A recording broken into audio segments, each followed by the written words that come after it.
महाभारत में आज बात पाकिस्तान की।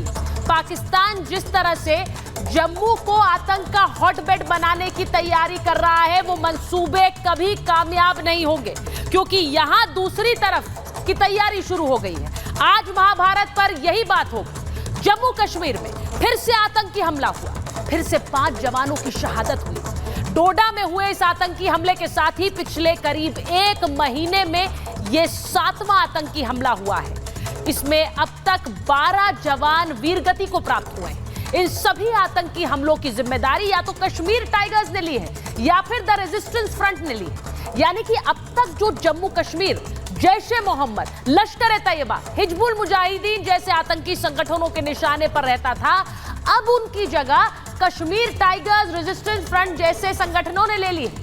लेकिन आज महाभारत में हम बड़ा खुलासा करने वाले हैं। जी हां, आपको बड़ा खुलासा करके बताएंगे कि कैसे पाकिस्तान ने रणनीति बदली है, अपना पैटर्न बदला है, पर हमलों के पीछे वही नाम है, पाकिस्तान।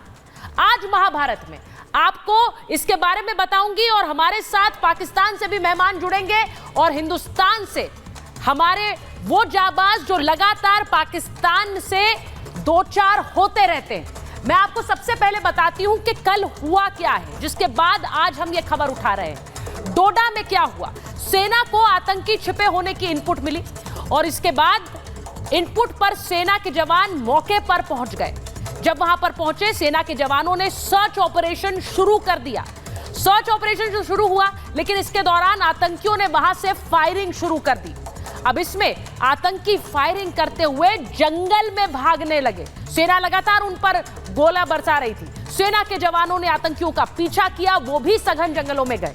अब थोड़ी देर बाद मुठभेड़ हुई, जिसमें 5 जवान घायल हो गए। इसके बाद खबर ये आई कि वो वीरगति को प्राप्त हुए हैं। इलाज के दौरान वो वीरगति को प्राप्त हुए। अब ये खबर डोडा से आई। यहां सेना के 1 अफसर सहित 4 जवान वीरगति को प्राप्त हुए और वहीं जेके पुलिस का 1 जवान भी शहीद हुआ।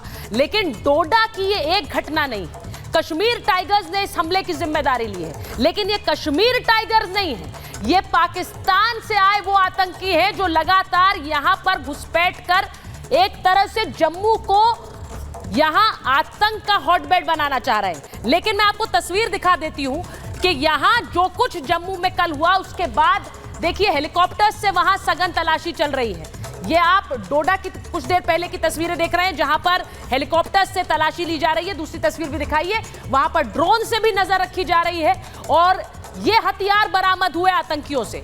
ये आतंकियों से बरामद हुए, जिसके बाद लगातार वहां पर सघन चेकिंग चल रही है। ड्रोन से नजर रखी जा रही है। वहां पर मिलिट्री जो पूरी गाड़ियां हैं वो तैनात हैं और घर घर जाकर भी चेकिंग हो रही है। तो ये तस्वीरें भी सामने आ रही हैं। लेकिन बड़ी बात यह है कि वहां जो कुछ हो रहा है उसके पीछे पाकिस्तान के आतंकी और पाकिस्तान की सेना ने कैसे अपनी रणनीति बदलकर इस बार काम करना शुरू किया है। लेकिन यह भी एक्सपोज हो रही है। आज एक बहुत बड़ा खुलासा मैं महाभारत में करूंगी अब से थोड़ी देर बाद। लेकिन पाकिस्तान की जो नई रणनीति है वो आपको बता रही हूं। कश्मीर से आतंक का सफाया इसीलिए जम्मू पर नजर बना दी है। वहां जम्मू में हिंदुओं की संख्या ज्यादा है, इसीलिए भी उसे टारगेट करने की कोशिश हो रही है। एक संदेश देने की कोशिश है जो कभी सफल नहीं होगा। पीर पंजाल की पहाड़ी के रास्ते घुसपैठ आसान होती है, इसीलिए जम्मू में घुसपैठ कर रहे हैं और घने जंगल होने की वजह से वहां पर छिपना भी आसान है। तो अब ये रणनीति अपना रहे हैं। आगामी विधानसभा चुनाव में दहशत पैदा करने का मंसूबा है।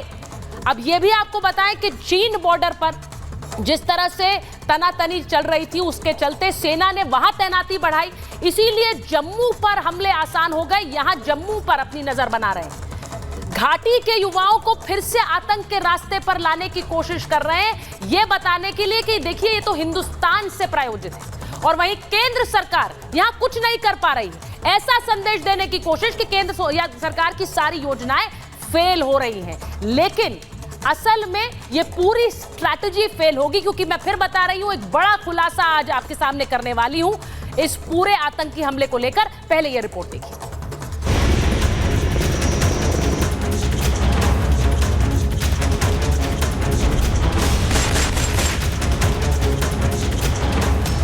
जम्मू के डोडा में आतंकियों से लोहा लेते हुए सेना के एक कैप्टन और 4 जवान शहीद हो गए। रक्षा मंत्री राजनाथ सिंह ने सेना प्रमुख उपेंद्र द्विवेदी से इस हमले की जानकारी ली। इस दौरान उन्होंने सेना को आतंकियों पर एक्शन के लिए फ्री हैंड दिया है। सेना के जवानों की शहादत अब बर्दाश्त नहीं होगी। जम्मू कश्मीर में शांति आए हैं और शांति को बहाल रखना हमारा कर्तव्य बनता है। हम हर तरफ का जो भी पाकिस्तान से साजिश होगा हम लोग उसका जवाब दूंगा। जम्मू में इन दिनों आतंकी घटनाएं बढ़ गई हैं। आतंकियों ने एक एक कर जम्मू के अलग अलग इलाकों में कई हमले किए।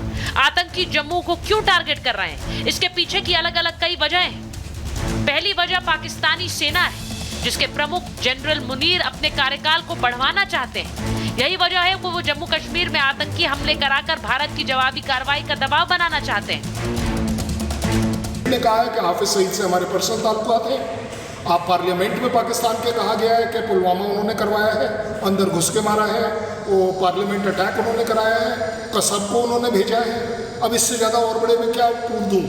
जम्मू कश्मीर से धारा 370 हटने के बाद कश्मीर में आतंकियों की कमर तोड़ दी गई है। पाकिस्तान में बैठे आतंकी आका भी इस बात को समझ गए। ऐसे में जम्मू उनके लिए सबसे आसान टारगेट है। 20 सालों से शांति की वजह से सेना की तैनाती जम्मू में उतनी नहीं है जितनी कश्मीर में। इसके अलावा भारत ने चीनी सीमा पर हरकत के बाद वहां फोर्स की तैनाती बढ़ा दी। इससे आतंकियों को जम्मू में मौका मिल गया है। अपने दोस्त चाइना को खुश करने के लिए या शायद चाइना के कहने पे जो मिरर डिप्लॉयमेंट हिंदुस्तान ने कर रखा है LAC के ऊपर, वहां से कुछ ट्रूप्स उनको हटा के जम्मू में भेजने पड़े। इसलिए पाकिस्तान ने आतंकवाद को लेकर अपनी रणनीति बदली है। FATF पर बैन से बचने के लिए पाकिस्तान ने आतंकी संगठनों का नाम भी बदल दिया है। ऐसे हमलों में उसका नाम ना आ सके, लेकिन पाकिस्तान का दूसरा नाम ही आतंक है। वो चाहे जितने भी चोले बदल ले, सब जानते हैं कि जम्मू कश्मीर में आतंक के पीछे पाकिस्तान ही है। ऐसे में सवाल ये कि सेना को फ्री हैंड का मतलब क्या कुछ बड़ा होने वाला है। सवाल ये भी कि पाकिस्तान द्वारा संचालित हमलों को रोकने के लिए भारत की नई रणनीति क्या होगी। महाभारत में आज इसी पर होगी बात। और आपको बताऊं कि जो कुछ जम्मू में हो रहा है अचानक से कैसे हो गया, इसे लेकर भी एक बड़ी खबर है। वहां जम्मू कश्मीर के DGP ने क्या खुलासा किया है वो भी आपको बताऊंगी। लेकिन पहले बताती हूं कि डोडा में हमला हुआ और उसके बाद कैसे एक्शन में रक्षा मंत्री राजनाथ सिंह एक्शन में नजर आए। उन्होंने उसी समय सेना प्रमुख से बात की, उन्होंने आर्मी चीफ से बात की और सेना प्रमुख को सख्त एक्शन का आदेश भी दिया है। एक्शन के लिए सेना को फ्री हैंड दे दीजिए, फ्री हैंड दे दीजिए। और डोडा में सेना का सर्च ऑपरेशन तेज हो गया है। अब वहां से कभी भी कोई बड़ी खबर आ सकती है। हेलीकॉप्टर और ड्रोन की मदद वहां पर ली जा रही है, लेकिन बड़ा संदेश यह है सेना को फ्री हैंड। सेना अपना प्लान तैयार करे और जवाबी कार्रवाई कैसे होगी यह भी तैयार करे। आतंकियों के सर्वनाश का प्लान तैयार हो रहा है जिस समय मैं आपसे बात कर रही हूं, और यह बहुत जरूरी है क्योंकि एक के बाद एक ये हमले बर्दाश्त नहीं करेगा देश, और इसीलिए यह जवाबी कार्रवाई जरूरी है।